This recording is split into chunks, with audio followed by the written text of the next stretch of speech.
Kisah tentang keturunan si Marsaitan adalah kisah paling tragis sekaligus heroik dari tanah Batak. Yaitu kisah tentang seorang anak yang tidak diinginkan oleh ibunya, yang lahir dari cinta palsu, karena sang ibu perempuan yang hebat itu berpura-pura cinta dan menjadi istri musuhnya karena ingin membalas dendam atas kematian suami yang sungguh dia cintai. Di negeri Urat, Pulau Samosir, berbahagialah Tuan Sipalat dengan istri junjungan jiwanya, si Borus Sangkar Sodalahi, asal klan Manurung, penguasa pegunungan Sibisa di kaki gunung si Manuk-Manuk. Tuan Sipalat dan istrinya bermukim di Suhut Nihuta. Karena hidup di dunia, bukan di surga, maka suatu ketika pecahlah perang dengan tetangga. Tuan Sipalat mengajak 6 saudaranya untuk bangkit menghadapi musuh. Tapi, tak seorang pun yang tergerak hatinya. Tuan Sipalat maju menggempur lawan sendirian.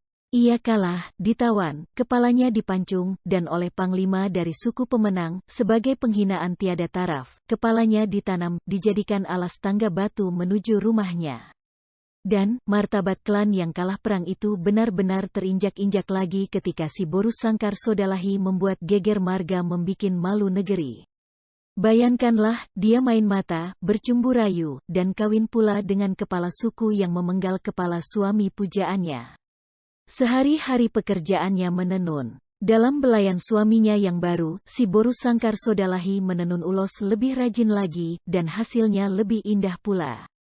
Disuruhnyalah suami barunya itu membuatkan bahan pewarna yang lebih bermutu, yang dibuat dari ramuan alam, sehingga suaminya itu sibuk sampai malam, tanda kasihnya pada istrinya yang cantik, istri lawan yang telah dia taklukkan dengan darah. Apabila malam sudah melingkup seluruh gunung, berbaringlah sang suami di pangkuan istrinya itu, hanyut dalam elusan tangan dan bujuk rayu si Borus Sangkar Sodalahi. Suatu malam, malam penghabisan, dalam belayan dan kata-kata yang menenteramkan hati, yang dibisikkan si Borus Sangkar Sodalahi kepada sang suami, yang dengan manjanya merebahkan kepala di pangkuan si istri, maka sang suami, karena lelahnya bekerja seharian, langsung tertidur lelap dan mendengkur. Tangan si Borus Sangkar Sodalahi membelai jakun di leher suaminya. Namun, sekali ini, bukan asmaranya yang menggelora, tapi keinginannya menuntaskan obsesi untuk melampiaskan dendam atas kematian suami pertamanya, Tuan Sipalat.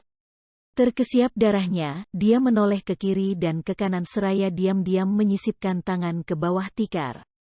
Dari situ dihunusnya sebilah pedang. Cahaya samar pelita terpantul di mata senjata itu. Dia menatap leher suaminya, dengan dendam yang ingin dituntaskan tentu, dan secepat kilat ditebaskannya pedang itu. Dan kepala laki-laki itu terpelating, menggelinding, dan darah bersimbah di peraduan di mana cinta kepura-puran baru saja berlalu. Lantas dia berdiri, mengambil kain ulos ragi hidup dari peti pusaka. Bergegas dia turun ke bawah. Sambil menangis tanpa suara, dia gali tengkorak suaminya dari dasar tangga batu itu.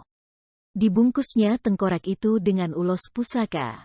Dia naik lagi ke rumah, diambilnya tikar bernoda, dengan perasaan jijik dibalutnya kepala dari musuh suaminya, dan dia berangkat menuju Suhut Nihuta, pusat marga suaminya yang pertama. Sampai di huta, desa itu, si Borus Sangkar Sodalahi mengetuk gerbang huta yang tegak bagaikan benteng. Kepada penjaga dia mengatakan dia datang untuk menyerahkan sesuatu. Kedua penjaga, yang mengenalnya, kontan meninggi suaranya, mengusirnya. Kami tak perlu apa-apa dari kamu. Tunggu kami pada waktunya ke tempatmu, mengambil apa yang kami perlukan, kepalamu dan kepala suamimu itu. Si Borus Sangkar Sodalahi tidak menyerah karena ucapan yang menyakitkan itu.